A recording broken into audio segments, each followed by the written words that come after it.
bloody sweet. Final MBA students, this video is for you. Pharmacology பார்த்துருப்பீங்க, இந்த right patient, right drug, right dosage, so and so அந்த மாதிரி தான் இந்த வீடியோவுமே. Towards the right person, the right time வருதுன்னு நினைக்கிறேன். Reason behind this video is என்ன அப்படின்னு நினைக்கிறீங்க? ஓகே, நானே சொல்லிடுறேன். ஒரு 2 days முன்னாடி நான் லைப்ரரியில் இருக்கும்போது there was a junior, I don't know who is sir, and இது வரைக்கும் அவங்கள்ட்ட நான் பேசினதில்லை. அவங்களாம் வந்து இது மாதிரி நடக்கும் யூஸ்வலாக. என்ன நடந்துச்சுன்னா, அவங்கள வந்து சார் நான் ஃபைனல் இயர் படிக்கிறேன், எனக்கு வந்து எக்ஸாம்ஸ் இருக்குது, எனக்கு ரொம்ப எக்ஸாம் பயமாக இருக்குது அப்படின்னு சொன்னாங்க. நான் all this 5 years I was in this college, and இந்த லாஸ்ட் 2-3 years அவங்க என்னை ஃபாலோ பண்ணிக்கலாம். ஃபஸ்ட்லேயே கேட்டுக்கலாம் எப்படி படிக்கணும் ஃபைனல் எம்பிஎஸ்ன்னு சொல்லிட்டு. ஒரு 3 days முன்னாடி எக்ஸாமுக்கு எப்படி படிக்கிறது, பயமாக இருக்குது, பாஸ் பண்ணணும்னு கேட்கும்போது கொஞ்சம் கஷ்டமாக இருக்குது. ஏன்னா இதெல்லாம் நம்ம ஆல்ரெடி பார்த்துட்ருக்கோம். அதாவது ஏன் என்கிட்ட இவ்வளோ நாள் கேட்கணுன்றது கஷ்டம் கிடையாது, இவ்வளோ நாளாக ஏன் இவங்க இந்த பயத்தோடு இருக்காங்க, எக்ஸாம் பயத்தோடு இருக்காங்க அப்படின்றது தான். ஸோ இது மாதிரி நான் அப்பப்போ நிறைய விஷயங்கள் எய்ம் பண்ணுவேன், ஆனால் டைம் கன்ஸ்டைன்னால என்ன பண்ணுவேன்னா போட மாட்டேன். ஸோ இந்த வீடியோவுமே வந்து அது மாதிரி நான் யோசிச்சது தான். ஆனால் டைம் கன்ஸ்டைனால் போடணுமா வேணாம் அப்படின்ற மாதிரி இருந்தேன். இந்த விஷயம் வந்து என்னை ட்ரிகர் பண்ணி கண்டிப்பாக இதை அட்ரஸ் பண்ணி ஆகணும் அப்படின்னு தோண வச்சிச்சு. அதுக்கப்புறம் ஆஸ் யூஷுவல் நம்ம படிக்கும்போது சொல்கிற மாதிரி தான், the objectives of the video என்னன்னு பார்த்தீங்க அப்படின்னா, அகெயின்ஸ்ட் த எக்ஸாம் ஃபியர். இவ்வளோ நேரம் பேசும்போதே உங்களுக்கு புரிஞ்சிருக்கும், this video is against the exam fear and to give right and enough amount of motivation followed by this should be something helping your performance to become better. That's all. Subject wise சம்மரிக்கு போயிடலாம். It is okay, and ஒரு சில விஷயங்கள் நாங்கள் பேச முடியாது. விஎம்ஆர்எஃப் ஸ்டூடெண்ட்ஸ்க்கு இது கண்டிப்பாக நான் என்ன சொல்கிறேன்னு தெரியும். அதுக்கப்புறம் எம்ஜிஆர் யூனிவர்சிட்டி ஸ்டூடெண்ட்ஸ் இருந்தாலும் சரி, யாராக இருந்தாலும் சரி, final MBBS and towards exam போது read all important SA questions. Okay, அது லாஸ்ட் இயர் எம்ஜிஆர் யூனிவர்சிட்டியில் வந்து ரேட்டல் பாய்சன் கேட்டிருந்தாங்க. அப்புறம் அனோரெக்சியாவோ புலிமியானோஸோ ஏதோ ஒரு சைக்காட்ரிக் கொஷின் கேட்டிருந்தாங்க. So exams will be tough, but it is not unmanageable. It is manageable when you are consistent. So all important question, possible questions எல்லாம் படிச்சிருங்க.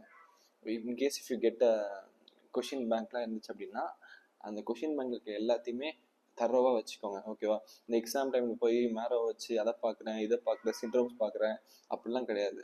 Common classic previous year questions தான் திருப்பி கேட்பாங்க.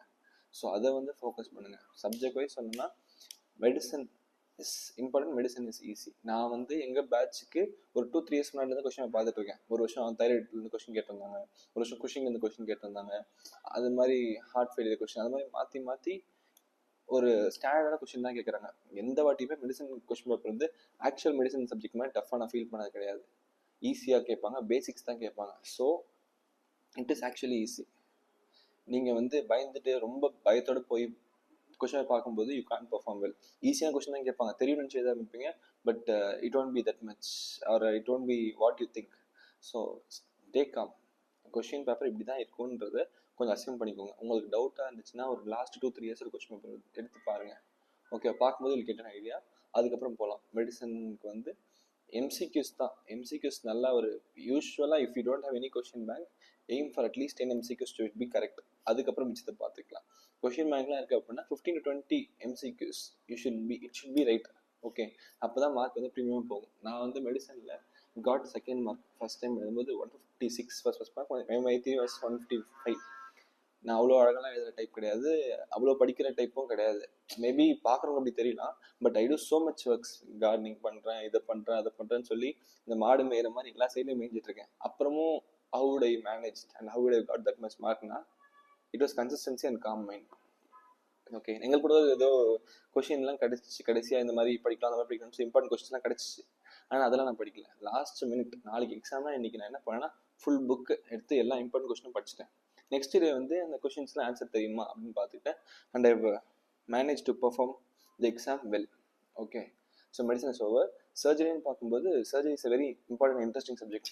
இங்கே எனக்கும் இந்த இடத்துல வந்து கொஷின் பேங்க்லாம் கிடச்சிச்சு, but I feel like it is not needed, I should study full அப்படின்னு சொல்லிட்டு எஸ்ஆர்பி புக் எடுத்து வச்சுட்டு சாப்டர் எழுதி அதெல்லாம் அடிச்சுட்டு வந்தேன். டயக்ராம்ஸ் வரைஞ்சி பார்த்தேன்.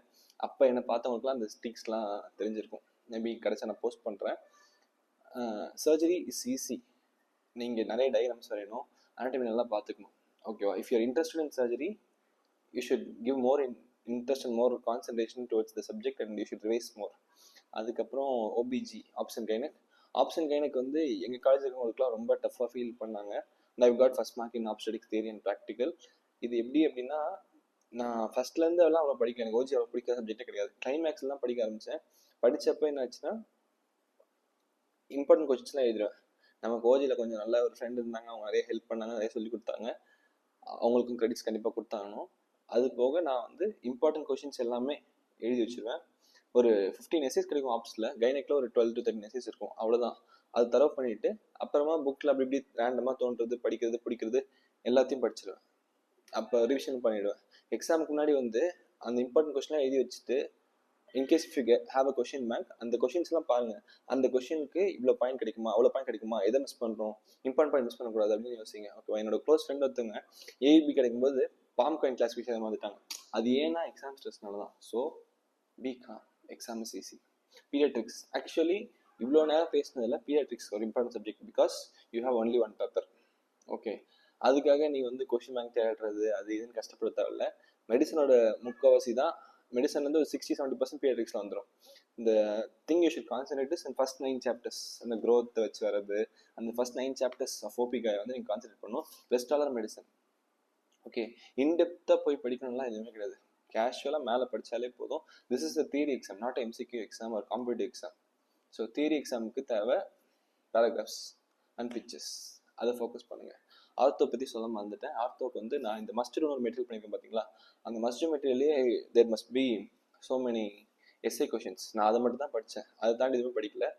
ஆனால் உங்களுக்கு என்ன சொல்கிறேன்னா, மஸ்டர் மெட்டீரியல் படிச்சுட்டு அதுக்கப்புறம் நானே கொஷின்ஸ்லாம் கொடுத்துருக்கேன், அந்த கொஷின்லாம் வெல்வெஸ்ட் ஆகிடுங்க. ஓகேவா? It is a very easy and scoring subject. It would be the backbone to pass second paper of surgery. Okay, this is a very important place of this video and I am very much eager and இதை calculate பண்ணுறது, இது நான் தான் கண்டுபிடிச்சேன்னு சொல்கிறது ரொம்ப பெருமையாக இருக்கும். இந்த பாஸ் ரேஷியோ செகண்ட் இயர் நான் முடிக்கும் போது தான் எனக்கு இந்த ரேஷியோ, எனக்கு இந்த பாஸ் ஸ்ட்ராட்டஜி எனக்கு புரிஞ்சிச்சு. பிகாஸ் செகண்ட் இயர்ல ஐ வாஸ் வெரி வீக். அப்போ வந்து ஃபர்ஸ்ட்டு என்ன பண்ணுவேன்னா, ஒரு எஸ்ஏ 1 மார்க்ல இருந்து ஆரம்பிக்கலாம். 10 எம்சிக்யூ கரெக்டாக நினைப்பேன், ஒரு எஸ்ஏ கரெக்டாக நினைப்பேன், அப்புறம் 3 5 மார்க்கு, 5 2 மார்க், எல்லாத்துலேயும் பாதி பாதி பாதி பாதி கரெக்டாக நினைப்பேன். 10 எம்சிக்யூ கரெக்டாக இருந்தால் 10 மார்க்கு. ஓகேவா? அப்புறம் ஒரு எஸ்ஏல சூப்பராக எழுதினாலுமே சரி 12 மார்க்ஸ் எக்ஸ்பெக்ட் பண்ணலாம். ஓகேவா? 22 மார்க்ஸ் ஆயிடுச்சா? அப்புறம் 3 5 மார்க் நல்லாவே எழுதிட்டோம் அப்படின்னா 3.5 மார்க் வச்சுக்கோங்களேன், ஒரு 9 10 10 11 மார்க்ஸ் வருது. Okay, 22 + 11 33 marks. அப்புறம் 2 மார்க்கில் வந்து ஒரு 5 கரெக்டாக எழுதிப்போம், அப்போ வந்து 10 மார்க்ஸ். 22 இருந்துச்சு, 10 22 33 + 10 43 மார்க் வந்துச்சு. இன்னும் நீங்கள் பாஸ் பண்ணுறதுக்கு தேவை 7 மார்க்ஸ். அதுக்கு வந்து யூ ஹேவ் 5 2 மார்க் கொஷின்ஸ். எல்லாத்துலேயும் ஏதாச்சும் கொஞ்சம் கொஞ்சம் இருந்தாலே 1 மார்க் போட்டுருவாங்க. So 5 marks will get. Okay, 48 marks plus 3 5 mark இருக்குது. ஒன்றுத்துக்குமே ஒரு ஏதாவது எப்படியாச்சும் அப்படி இப்படின்னு தெரிஞ்ச மாதிரி ரிலேட்டடாக ஓரியன்டாக இருக்கும்போது 2.5 மார்க்ஸ் இருக்குன்னு வச்சுக்கோங்க. 3 2.5 7.5 மார்க்ஸ். Okay, 43 + 5 48 + 7 55 marks. அப்புறம் எம்சிக்யூஸில் அப்படி இப்படி கரெக்டாக வருது, இன்னொரு எஸ்ஏ இருக்குது. எப்படி பார்த்தாலும் you can get or score about 60 to 65. Okay, இந்த ஸ்ட்ராட்டஜி எப்படி பார்த்தாலே 60 to 65 மார்க்ஸ் நீங்கள் எடுத்துருவீங்க. ஓகேவா? இங்கே ஏதாச்சும் ஒன்று தப்பாச்சு அப்படின்னாலுமே, ஏதாச்சும் ஒன்று நீங்கள் கோஆப்ரேட் பண்ணல அப்படின்னாலுமே, you will get around 55 to 60 marks. So anyway you are going to pass. So where and why you want to stress here? Okay, அது போக இந்த பாஸ் ஸ்ட்ராட்டஜி பற்றி பேசியாச்சா? இன்னொரு விஷயம் வந்து ரேஷியோ. இப்போ 100 மெம்பர்ஸோ 150 மெம்பர்ஸ் இருக்கு பேட்சில் வந்து they can't fail more than 50 members. 150 members இருக்கு பேட்ச், அதான் ப்ராக்டிக்கல். 50 மெம்பர்ஸ்க்கு மேலே அவங்களால ஃபெயில் பண்ண முடியாது. காலேஜ் எவ்வளோ வேணால் ஸ்ட்ரிக்டாக இருக்கட்டும், எக்ஸாமில் எவ்வளோ வேணால் ரஃபாக இருக்கட்டும், கொஸ்டின் எவ்வளோ வேணால் டஃப்பாக இருக்கட்டும், ஆனால் they can't fail more than 50 members. Okay, so your aim should be in the first 100 வந்துடணும் அப்படின்றது தான் எய்மாக இருக்கணும். if the question paper is tough for you, it will be tough for the whole batch, it will be tough for the whole university. So நமக்கு தான் tough, நம்ம தான் படிக்கலன்ற மாதிரி அதை வந்து எப்படி சொல்கிறது, அந்த விஷயம் நேரவாக வச்சுக்காதீங்க, ப்ராடாக வச்சுக்கோங்க, ஸ்ட்ரெஸ் ஃப்ரீயாக இருங்க. அதுதான் ஃபஸ்ட்லேருந்து லாஸ்ட் வரைக்கும் வீடியோ நான் சொல்கிற விஷயமே. Importance of diet, sleep and health. Okay, இது வந்து நான் செகண்ட் இயர்ஸ்க்கு பேசும்போது கூட சொல்லியிருப்பேன், உங்களுக்கும் அதான் சொல்கிறேன். நல்லா சாப்பிட்டீங்கன்னா நிறைய கார்போஹைட்ரேட் பிளட் சர்க்குலேஷனில் இருக்கும். ஓகேவா? ஸோ தட் எக்ஸாம் போகும்போது அதெல்லாம் அழகாக யூஸ் பண்ணிக்கும். பிரெயினோட சோர்ஸ் என்னது? ஃபியூவல் சோர்ஸ் கார்போஹைட்ரேட் தான். So when you have so much of carbs that will be very much useful for your exam. And நல்லா தூங்கினீங்கன்னா மைண்ட் ரொம்ப ஃப்ரெஷ்ஷாக இருக்கும், ஸ்ட்ரெஸ் ரொம்ப கம்மியாக இருக்கும். So that you can perform well in exams. ஹெல்த்ன்றது வந்து யூனோ இந்த டெஃபினேஷன். ஸோ எல்லா பிளாட்ஃபார்ம்ஸ்லையும் ரெடியாக வச்சுக்கணும். அதே மாதிரி இஃப் யூஆர் சிக், இந்த கோல்டு ஒத்துக்காது, இயர்லி மார்னிங் இன்ஸ்பிரே ஒத்துக்காதுன்னா அதுக்கேற்ற மாதிரி உங்களை ஓரியன்ட் பண்ணிக்கணும். உங்களுக்கு என்ன முடியுமோ அதுதான் பண்ணணும். எக்ஸாம் டைமில் அவன் பண்ணுறான் இவன் பண்ணுறான்னு மாற்றி கீற்றி ட்ரை பண்ணி அது வந்து ஃபெயில் ஆகக்கூடாது. ஓகேவா? You are in final phase of MBBS, final MBBS. So act accordingly. நல்லா சாப்பிடணும், நல்லா தூங்கணும், நல்லா படிக்கணும், நல்லா எக்ஸாம் எழுதணும். ஓகேவா? இவ்வளோ நேரம் தியரி பற்றி பேசினேன் இல்லையா? Clinicals is also very important. என்னோட சீனியர் ஒரு அண்ணா வந்து எங்கிட்ட சொன்னாங்க, ஃபர்ஸ்ட் ஆஃப் த ஃபைனல் இயர்லேயே சொன்னாங்க, consider clinicals theory is very ஈஸின்னு சொன்னாங்க. பட் நான் அதை ஏற்றுக்கல. நான் உங்களுக்கு சொல்கிறேன், அவர் சொன்னது தான். Clinicals is very very important. அது வந்து உங்கள் பாஸ் விஷயத்தை டிசைட் பண்ண போகிற ஒரு விஷயம். தியரியில் வந்து மோஸ்ட் ஆஃப் பீப்புள் பாஸ் பண்ணிடுவாங்க. கிளினிக்கல்ஸில் தான் வந்து people fail to give their performance best and the people are intentionally failing. It is all fine, it is all politics, leave it. Okay, இப்போ நம்மளால என்ன பண்ண முடியும்னா கிளினிக்கல் டாபிக்ஸ் என்ன இருக்கோ தியரி டாபிக்ஸோட மேட்ச் ஆகிறத கிராஷ் ஆகிறத வந்து நல்லா படிச்சுக்கணும். இப்போ இன்கேஸ் வந்து சிஎன்எஸ் படிக்கிறீங்க அப்படின்னா ஸ்ட்ரோக்கை பற்றி படிக்கணும்னா ஸ்ட்ரோக்கை பற்றி கிளினிக்கல்ஸ் கொஞ்சம் பார்த்துக்கணும். அதே மாதிரி ஹார்ட் டிசீஸ் போகும்போது எம்ஐ வந்து இந்த சைடில் வந்து ட்ரீட்மெண்ட்டுக்கு வரலாம். கிளினிக்கல்ஸில் வந்து அவைலியூ மேனேஜ்னு கேட்கலாம். ஒரு வேலை ஹார்ட் டிசீஸில் வந்து ஹார்ட் ஃபெயிலியர் பண்ண எப்படி மேனேஜ் பண்ணலாம்னு கேட்கலாம். அப்போ அந்த ஹார்ட் ஃபெயிலியர் இந்த ஹார்ட் ஃபெயிலியர் நல்லா படிச்சுக்கணும். ஸோ கிளினிக்கலோட இன்டிகிரேட் ஆகிற டாபிக் பிராங்கிக்டாசிஸ், டிபி, அப்புறம் லிவர் வச்சு டிசிஎல்டி எது வந்தாலுமே கிளினிக்கலோட கோரிலேட் ஆகும் அப்படின்னா அது நல்லா படிச்சுக்கணும். சர்ஜரியில் CAP classification it's a very important 5 mark question where you will study it in clinical. ஓகேவா? ஓஜி ஃபுல்லாகவே சரி ஏபி பற்றி படிக்கணும்னாலும் கிளினிக்கலில் வந்துடும். சர்விக்ஸ் கேன்சர் அது மாதிரி நிறைய விஷயங்கள் வந்து கிளினிக்கல் வரும். அந்த கிளினிக்கலோட இன்டர்நெட் ஆகிற விஷயத்தை வந்து you should keep it in your finger tips so that it will be very much useful in theory also and also as well as practical. Clinical பற்றி என்னால் முடிஞ்சால் ஒரு தனி வீடியோ பண்ணி போடுறேன். As of now I can speak more about it. Attitude towards the exam எப்படி இருக்கும் அப்படின்னா காமான மைண்ட் இருக்கணும், என்ன வந்தாலும் பார்த்துக்கலான்னு இருக்கணும். ஓகேவா? இவ்வளோ நாள் நம்ம கஷ்டப்பட்டதே வந்து இந்த ஒரு மூமெண்ட்டுக்காக தான், எக்ஸாம்ஸ்க்காக தான். ஓகேவா? இந்த மார்க் எடுக்கிறதோ பாஸ் ஆகுறதோ ரெண்டுமே நம்ம கையில் கிடையாது. பாஸ் வந்து லிட்ரலாக தெரிஞ்ச எல்லாமே புரிஞ்ச எல்லாமே எழுதும்போதே you will get pass. Mark வந்து it's completely based on the external and their mindset. So and so கடவுள் கூட இதில் பெருசு ரோல் ப்ளே பண்ணுறாரு. நம்ம எய்ம் எப்படி இருக்கணும் அப்படின்னா, நம்ம ஆட்டிடியூட் எப்படி இருக்கணும் அப்படின்னா நிறைய நாலேஜ் கெயின் பண்ணணும். ஃப்யூச்சரில் ஒரு டாக்டராக இருக்கும்போது நமக்கு நிறைய விஷயங்கள் தெரியணும், நிறைய விஷயங்கள் புரியணும், நம்ம பண்ணுறதெல்லாம் கரெக்டாக இருக்கணும். அப்போ அதுக்கு என்ன வேணும்? நாலேஜ் வேணும். நிறைய நாலேஜ் இருந்தால் தான் நிறைய விஷயத்த நம்ம பேஷண்ட் வந்து பார்க்க முடியும். ஃபைண்டிங்ஸாக இருக்கட்டும், சிம்டம்ஸாக இருக்கட்டும், ட்ரீட்மெண்ட் விஷயத்தில் இருக்கட்டும், எல்லாத்துலேயுமே அப்படி தான். ஸோ பி காம் அண்ட் எக்ஸாமுக்கு வந்து என்ன வந்தாலும் பார்த்துக்கலாம். இந்த ரைட் வே இப்படி போகணும். ஹிஸ்ட்ரி இப்படி பார்க்கும்போது சிபிஎம்இ பேட்சுக்கு முன்னாடி வந்து டைரக்ட் கொஸ்டின்ஸ் இருந்துச்சு. நமக்கு சிபிஎம்இ பேட்ச் போது கேஸ் பேஸ்ட் கொஸ்டின் வருது. Where people are actually struggling. Diagnosis தப்பாக இருந்தாலே நம்ம ஃபெயில் ஆகிட்டோன்னு ஃபீல் பண்ணுறாங்க. That is not the real thing. Okay, இப்போ வந்து டயக்னோசிஸ் ஒரு கொஸ்டின் படிக்கிறீங்க அப்படின்னா இது ஒரு விஷயம் நான் ஆல்ரெடி சொன்னது தான். ஒரு 3 விஷயம் பார்க்குற மாதிரி இருக்கும். ஃபர்ஸ்ட் விஷயம் வந்து கொஸ்டின் நல்லா படிக்கும்போது யூ வில் கெட் கிளென்ச், அந்த ஒரு மாதிரி க்ளூஸ் கிடைக்கும். அந்த க்ளூஸ் வச்சு நம்ம டயக்னோசிஸ் பண்ணலாம். அப்படி இல்லையா பிரச்சனையே கிடையாது. எந்த சாப்டர்லேருந்து கொஸ்டின் எடுத்துப்பாங்கன்னு பாருங்க. ஓகேவா? அந்த சாப்டருக்கு ஆல் பாசிபிள் எஸ்ஏ கொஸ்டின்ஸ் அதை வச்சு டேக்கிள் பண்ணலாம். 1. அதுக்கப்புறம் இந்த கிளென்ச் வச்சோம்னா 2. 3வது விஷயம் வந்து அந்த கொஸ்டின்லேயே வந்து there will be question case based questions நிறைய இருக்கும். அது கீழே கொஸ்டின்ஸ் இருக்கும் பார்த்தீங்களா, அந்த கொஸ்டின்ல will get a chance or clue to identify the diagnosis. இதெல்லாம் டேக்கிள் பண்ணும்போது you will get the diagnosis and you can write the right diagnosis. If not உங்களுக்கு கன்ஃபியூஷனாக இருக்க 2 விஷயம், கொலாப்ஸாக ஃபைப்ரோஸாக கன்ஃபியூஷனாக இருந்துச்சுன்னா எனக்கு நான் இருந்துச்சு ஆக்சுவலாக எழுதும்போது it is a case of டியூபர்குலோசிஸ்ன்னு போட்டு கொலாப்ஸ்னு எழுதி பிராக்கியல் ஃபைப்ரோசிஸ், அவ்வளோதான். அவங்க இது கரெக்டாக இருந்தால் அதை அடிச்சுட்டு இதை எழுதுவாங்க, அது கரெக்டாக இருந்தால் அதை அடிச்சுட்டு இதை எழுதிக்குவாங்க. ஸோ இப்படி இதுவும் உங்களுக்கு மேனேஜ் ஆகலை அப்படின்னா டிடின்னு போட்டு தெரிஞ்ச எல்லா டயக்னோஸும் எழுதி வச்சுருங்க. ஓகேவா? அதுக்கப்புறம் இதோட முடியல, கீழே அந்த கொஸ்டின் இருக்கு பார்த்தீங்கன்னா, அந்த கொஸ்டினில் வந்து எப்படிலாம் உங்களால் மேனேஜ் பண்ண முடியுமோ காமன் பாயிண்ட்ஸ் எல்லாத்தையும் போட்டுருங்க. பேஷண்ட் சிம்டம், நீங்கள் ஏன் இந்த கொஸ்டின் எப்படி ஃபீல் பண்ணீங்க, justify what you have written. So அதெல்லாம் பண்ணுங்க. ஓகேவா? எப்படி பார்த்தாலும் ஒரே சைடாக அப்படி இருக்கும், இன்னொரு சைடு டேரக்ட் எஸ்ஏவாக இருக்கும். அதை நீங்கள் கண்டிப்பாக நல்லா எழுதணும். ஓகேவா? இந்த டேரக்ட் எஸ்ஏவை நான் சொன்ன மாதிரி 12 மார்க் எஸ்ஏவா ஆக்கிக்கோங்க. இந்த கொஸ்டினை வந்து 7 to 10 மார்க்ஸ் எழுத மாதிரி கொஸ்டின் ஆக்கிக்கோங்க. ஓகேவா? புரியுதுல்ல? அப்புறம் 5 மார்க்லேயுமே வந்து டயக்னோசிஸ் கொஸ்டின் இருந்தால் ஸ்பெண்ட் ப்ராப்பர் டைம். ஓகே, எம்சிக்யூஸ்லாம் இருந்தால் அப்படியே சலன் வச்சு சலன் டிக் பண்ணுறதுலாம் இருக்கக்கூடாது. நாட் அப்படின்னு இருக்கும், அந்த நாட்டுக்கு ஒழுங்காக பாருங்கள். எக்ஸப்ட் அப்படின்னு வந்து எக்ஸப்ட் ஒன்றா பாருங்க. அதே மாதிரி பீடியாட்ரிக்ஸில் நான் வந்து I got second mark and distinction. But நான் எம்சிக்யூஸில் கொஞ்சம் தப்பு பண்ணேன். அதை வந்து கரெக்ட் பண்ணிப்பேன். ஆக்சுவலாக ஒரு விஷயம், அந்த குரோவர் சைன் ஒரு சைன் இருக்கும், அதெல்லாம் நான் தான் வந்து ஸ்டூடெண்ட்ஸ்ட்டு பேசும்போது டிஸ்கஸ் பண்ணிட்டு இருப்பேன். ஐ மீன் எங்கள் பேட்ச் டிஸ்கஸ் பண்ணிட்டே இருப்பேன். எக்ஸாமில் கேட்கும்போது இது ஒரு சிம்பிளான விஷயம், அது ஒரு ஓவர் கான்ஃபிடென்ஸை தப்பு பண்ணிட்டேன். இது ஓவர் கான்ஃபிடென்ஸ்னு சொல்ல முடியாது, அது வந்து ஒரு சீக்கிரமாக ஆன்சர் பண்ணணும். நான்லாம் எம்சிக்யூஸ் வந்து ஒரு 10 மினிட்ஸ்க்குள்ளே முடிச்சிடுவேன். அந்த மாதிரி சீக்கிரமாக முடிக்கணுன்றதால பண்ணேன். அந்த தப்பை நீங்கள் பண்ணக்கூடாதுன்னு நினைக்கிறேன். ஓகேவா?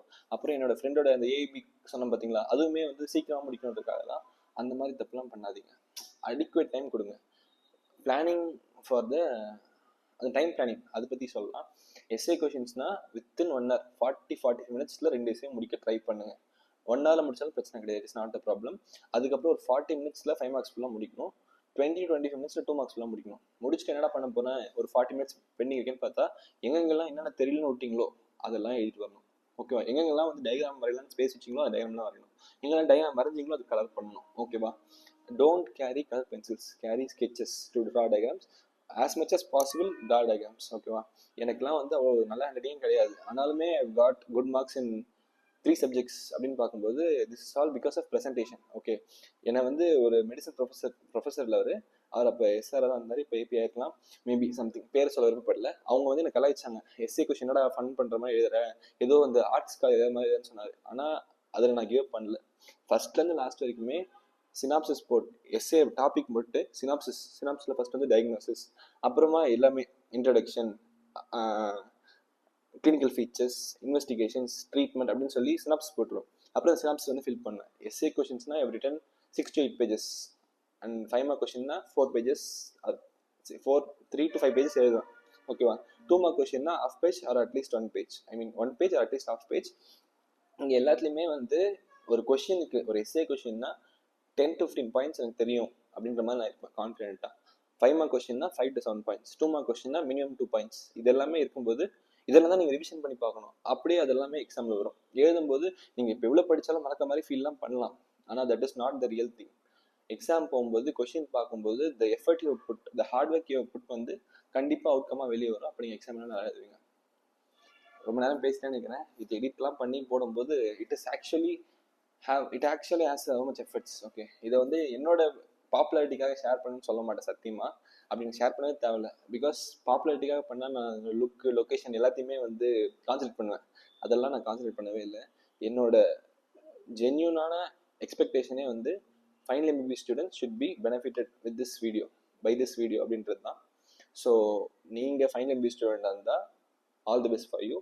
இஃப் யுவர் பேட்ச்மேட் இஸ் சம்மன், நீங்கள் விநாயகா மிஷனா ரிசர்ச் ஃபவுண்டேஷனில் இருந்தீங்கன்னா எனிவே இந்த வீடியோ உங்ககிட்ட வந்துடும். அதை தாண்டி எம்ஜிஆர் யூனிவர்சிட்டியாவோ வேறு ஏதாவது யூனிவர்சிட்டியாக இருந்தாங்கன்னா பாருங்கள், share it with batchmates. Okay, sharing is caring, அதெல்லாம் விட்டுருங்க. You know, when you do good things, you'll get the good things in return, but don't expect them to be expect பண்ணாம நல்லது பண்ணுங்கன்னு தான் நான் சொல்ல வரேன். ஓகேவா? I'll pray for your exams and you should do the exams well in it. All the best guys. Let's meet in clinical video. If not, I'm not sure about making that video. It is all fine. Internship வரும்போது I have few tips and few requests to do. அது கண்டிப்பாக பண்ணுறேன். பாய். இதெல்லாம் பேசுனது உங்களுக்கு பிடிச்சிச்சான்னு எனக்கு தெரியல. But this point every one will like, you know, கொஞ்சம் ஒரு செகண்ட் மேனிஃபெஸ்ட் பண்ணி பாருங்க. நீங்கள் வந்து first time, I mean final MBBS முடிச்சிட்டீங்க அண்ட் ரிசல்ட் வந்துச்சு, நீங்கள் பாஸ் ஆகிட்டீங்க வித் குட் மார்க்ஸ் இருக்கும்போது அடுத்து என்னது, எல்லாரும் இன்ஸ்டாகிராம் போயிட்டு doctor so and so, doctor so and so, doctor so and so அப்படின்னு மாற்றிக்கிங்க. டாக்டர் வண்டபுருகன், டாக்டர் சூனா பானா அப்படின்னு எல்லாரும் பேர் டாக்டர் மாற்றிக்கிங்க. How it will be. And also உங்கள் பேரண்ட்ஸ் வந்து கசின்ஸ் ரிலேட்டிவ்ஸ்லாம் வந்து என் பையன் டாக்டர் ஆகிட்டான்னு சொல்கிறது is because you're actually doctor. நீங்கள் டாக்டர் ஆகிட்டீங்க, 1 year இன்டர்ன்ஷிப் தான், சர்க்குலேட்டரி பேசிஸில் டிபார்ட்மெண்ட் வேணால் போவீங்க. Anyway you're doctor with temporary registration. முடிக்கும் போது you will get permanent registration. எல்லாமே முடிஞ்சிச்சு இல்லையா? So the struggle you gone through everything at the end வந்து அதுக்கு ஒரு மீனிங் கிடச்சிச்சு, நீங்கள் டாக்டர் ஆகிட்டீங்க. அதை யோசிச்சு பார்க்கும்போதே you will feel like oh God நல்லா இருக்கல அப்படின்ற மாதிரி இருக்கும். அதே மாதிரி that will give you the motivation to study. இப்போ அவுட்புட் இப்படி தான் இருக்குன்னு தெரியும் போது நம்மளால் ப்ராக்ரஸ் வந்து கான்சன்ட்ரேட் பண்ண முடியும் இல்லையா? நான் பேசின எல்லா விஷயமே வந்து ப்ராக்ரஸ் ப்ராப்பர் ஆக்குறதுக்காக தான். ஸோ அவுட்புட் இப்படி தான் இருக்கும். அதுக்கப்புறம் will get money as a stipend, so எல்லா வழியும் மணி கிடைக்கும். And you free from actually it is not like that. Actually சரி, நீ இப்படி உங்கள் ஆக்டிவிட்டியில் சொல்லணும்னா free from classes, no one லாஸ்க் யூ கொஷின்ஸ், டிபார்ட்மெண்ட் போகிறோம், ஒர்க் பண்ணுறோம், பேஷண்ட் பார்க்குறோம் போது that is a very good thing. அது ரொம்ப சந்தோஷமாக இருக்கும். That will really make you very very happy. அதை யோசிச்சு பார்த்தீங்கன்னா கூட இப்போ உங்களால் கண்டிப்பாக ஹார்ட் ஒர்க் பண்ண முடியும், டைம் வந்து எக்ஸ்ட்ராவாக கொடுக்க முடியும் ஸ்டடீஸ்க்கு. Any point of the study you should not feel bored or tired. அது மாதிரி இதை பண்ணியே ஆகணுமான்னா சலிச்சுட்டு பண்ணாதீங்க. That won't be useful. Be energetic, be enthusiastic, you can do this well really. சீரியஸாக இது ஒரு விஷயமே கிடையாது, கேஷுவலாக படித்தாலே போதும். இப்போ நான் இவ்வளோ விஷயம் பேசினேன் பார்த்தீங்களா, இதெல்லாம் நீங்கள் யோசிச்சு பார்க்கும்போது உங்களுக்கு அப்ரூவ் ஆகும், அப்ளிகபிள் ஆகும். அப்படி ஆகும்போது அட் த எண்ட் ரிசல்ட் கண்டிப்பாக நல்லா இருக்கும்னு நினைக்கிறேன், நம்புகிறேன்.